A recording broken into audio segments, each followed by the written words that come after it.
For me, there was quite a clear way into this question, and that is we're told that n is an odd integer, and so it's really good to just set it equal to 2 times something plus 1. I've used p.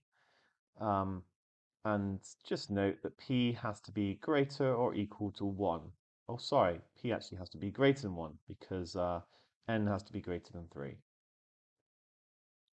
And then I substituted that in. And actually, I went straight for it. But before I do it here, I'm just gonna do some examples. So let's say that n is equal to 5. It doesn't hurt to get a feel for what is going on. 25 plus 10 minus 7, we're going to get 35 minus 7, 28. And the factors, apart from 1 and 28, because we're excluding them, are going to be 2 and 14, and 4 and 7. So we see that is, in this case, we get 4 factors.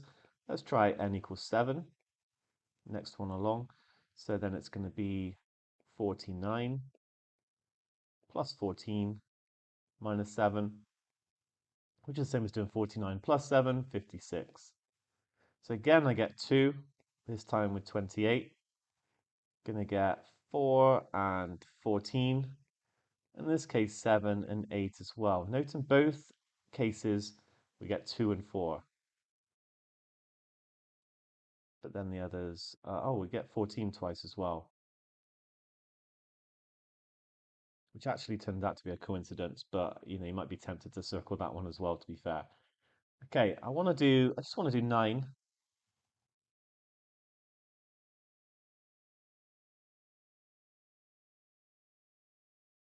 So now we get 81 plus 18 minus 7,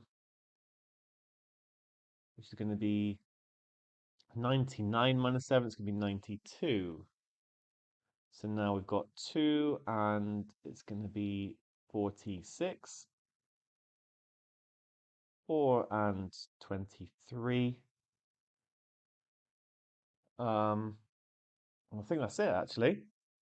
So again, we get 4 factors, but this time it's 2 and 4 again, but not the 14. All right. So yeah, a little bit of insight there into the problem. We can see that we're getting 4 or more factors, apart from excluding 1 and m. Every single time we've got 2 and 4. Now I actually did this after this bit here, but let's go for it. So m is going to equal 2p plus 1 squared plus 2p plus 1 minus 7. I've now got it in terms of p. Multiply out this double bracket, 4p squared plus 4p plus 1 plus 4p plus 2 minus 7, which is going to become 4p squared plus 8p, 3 minus 7 minus 4. And immediately, this is great. We can see that it's a multiple of 4. In GCC questions, like later proof questions, you sometimes get asked to show that something's a multiple of 4 or so on. And so we've done that, but this is a step up because we're having to show not just that it's multiple of 4, we're not, having to show that there are 4 different positive integers. So this is a harder question, of course.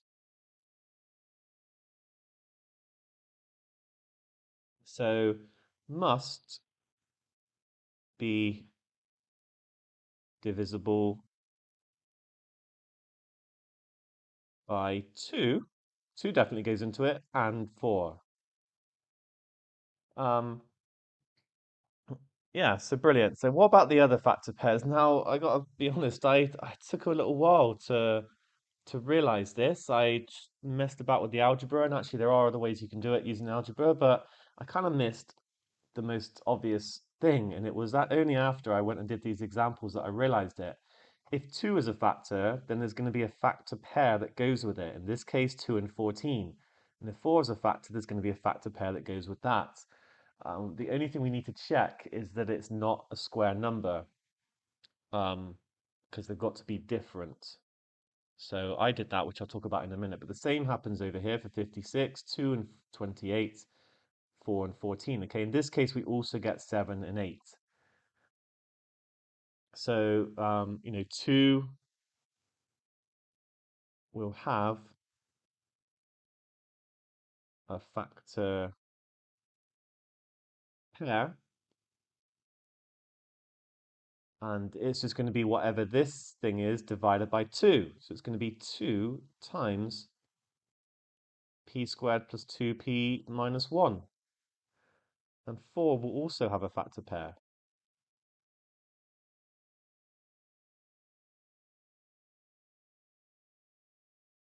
Now, I wonder if you even have to actually state what it is, if it's enough to say it's a factor pair and then show it's not a square number, but it'd be better to actually write it down. It's just going to be p squared plus 2p minus 1. Now remember, something like 81 has 9 as a factor and its factor pair is 9. So I decided to show that it's not a square number.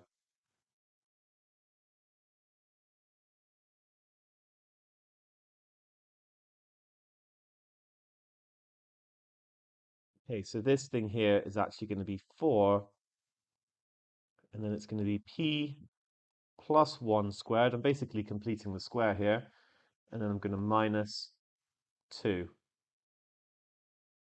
which becomes 2 times p plus 1 all squared minus 8.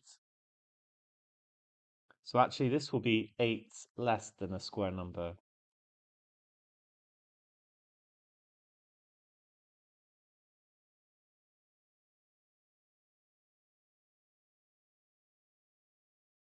In theory, this itself could be a square number for a particular value of p, so we just need to check really. 1, 4, 9, 16, 25.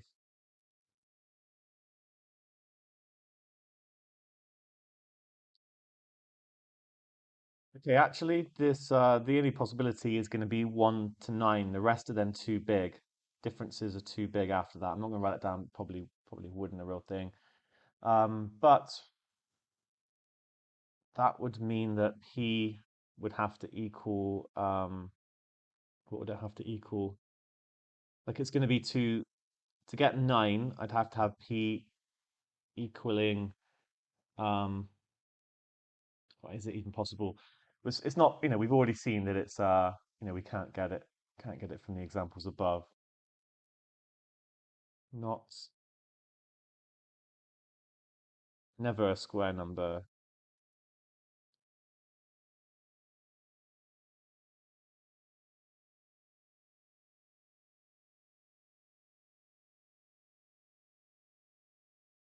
for our range of p.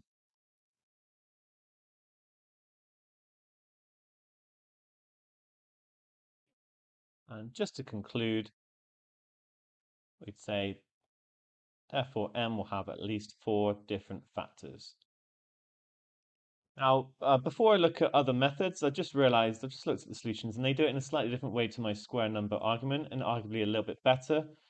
So they get these factors and then they make an argument that because k is greater or equal to 2, we said, well, for they used k, I used p. I said that p had to be greater than 1 right at the top. So p has to be greater or equal to 2. Um, then because k squared plus 2k minus 1 is greater or equal to 7, then the factors are going to be different. Yeah, I do prefer that to my square number argument now that I see it, but anyway, my solution is not perfect. This is like a very concise way of doing what I did. And a second method, very, very similar, is to take the original function and complete the square. You could even use the completed square form that I had here, to be honest, and then argue that because n is odd, or in this case it would be this thing here would be 2 times p plus 1 would be even in our case, but n plus 1 is going to be even. Then because that is true, n plus 1 squared must be a multiple of 4. You can quote that without proof. You could prove it, I suppose, in there. And subtracting 8 will leave a multiple of 4. Therefore, m is going to be divisible by 2, m over 2, 4, and m over 4. So it doesn't actually get the factors, which is what is great about the first method, but it is an alternative. And in a similar way, just make an argument that m over 4 has to be greater or equal to 7, so therefore they're different. Now for a third and completely different solution. I would not have thought to do it this way, but it is just very, very good. And I strongly advise, if you're doing these sorts of challenges, that you look into modular arithmetic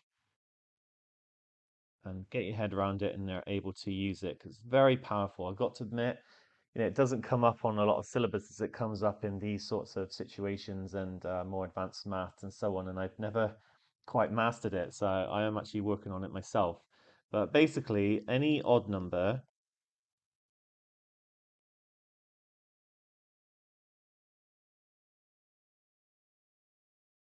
is one more or less than a multiple of 4.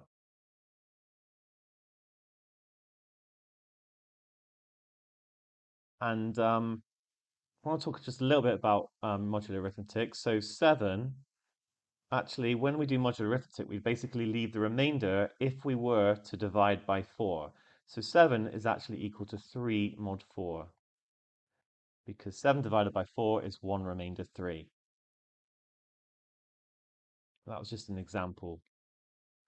But for us, we're going to get n, because it's 1 or more. If it's 1 more than a multiple of 4, we'll get a remainder of 1. If it's 1 less than a multiple of 4, we'll get a remainder of 3, which we could just write as minus 1. In modular arithmetic, you're allowed, you don't have to have a positive remainder. It's not even a remainder anymore. It's like the sort of the equivalent of it. So n is going to be plus or minus 1 mod 4. And that means that 2n, which is what we're going to use in a bit, 2n is going to be plus or minus 2 mod 4. Right, now on to n squared. This is the great thing about modular arithmetic. When you times a number by itself or some other number, you actually just multiply these numbers together. So n squared is actually going to be 1 mod 4. I'm not going to prove that here, but actually what I'm saying is that if a is equal to a prime mod k, so that is the remainder when I divide by k, and b equals b prime mod k. Often we use like an identity actually. Then AB is actually a prime b mod k. That is what I'm applying here. Okay, because I'm just saying actually a is n and b is n. So I just get n squared, and I had plus or minus 1 here, plus or minus 1 here. But because I'm timing it by itself, I either do 1 times 1 or minus 1 times minus 1. I'm going to get 1 mod k. Now, I would advise you look into that and look at the proof and see how you can prove it. It's very, very powerful, because what this means is that n squared plus 2n minus 7 will be 1 plus or minus 2 minus 7 mod 4. Now, if we take the plus, we get 3 minus 7, so it's going to be minus 4 mod 4. Or if I take the minus, it'll be 1 minus 2, which is minus 1 minus 7 minus 8. In both cases, we actually get a multiple of 4. And this will be 0 mod 4.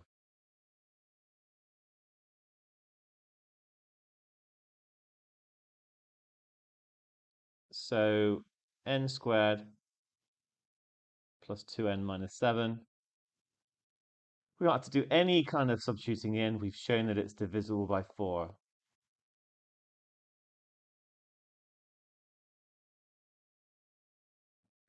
And it will therefore be divisible by n squared plus 2n minus 7 over 4, or m over 4, and it'll be 2, and n squared plus 2n minus 7 over 2. So using modular, you know what, I think I prefer the first way, but I appreciate this method. We would still then have to show that that they can never be equal. So this argument here, just to finish it off. But that is this question. A nice little addition at the end, an alternative way of doing this, you know, just like completely different to the other two methods. So I hope you appreciate all of them. Well done. Actually, not too bad, this problem, considering it's question 4. But you know, some easy places to lose marks, for example, not showing that they are necessarily different, and so on. Okay, good.